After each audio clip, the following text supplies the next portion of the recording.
Welcome to Sweet Life Beat Life. We hope this video helps. In this video, I will show you how to change your Cadillac ATS cabin air filter. This is a straightforward maintenance task that you can easily do yourself, saving both time and money. You will need a Phillips head screwdriver and your new cabin air filter. Make sure your glove box is empty and you have enough light to see clearly. Let's get started on improving your car's air quality. First, open your glove box and remove everything inside to give yourself ample working space.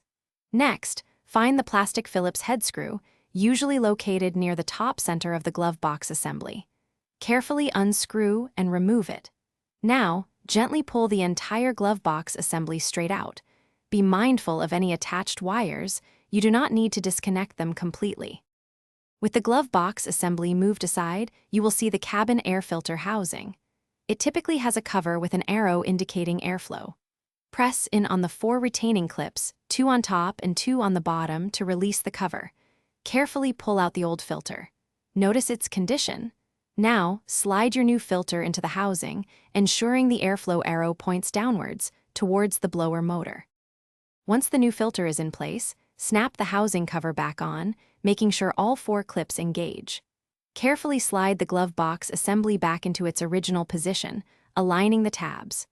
Reinstall the plastic Phillips head screw to secure it. Close your glove box, and you are all done.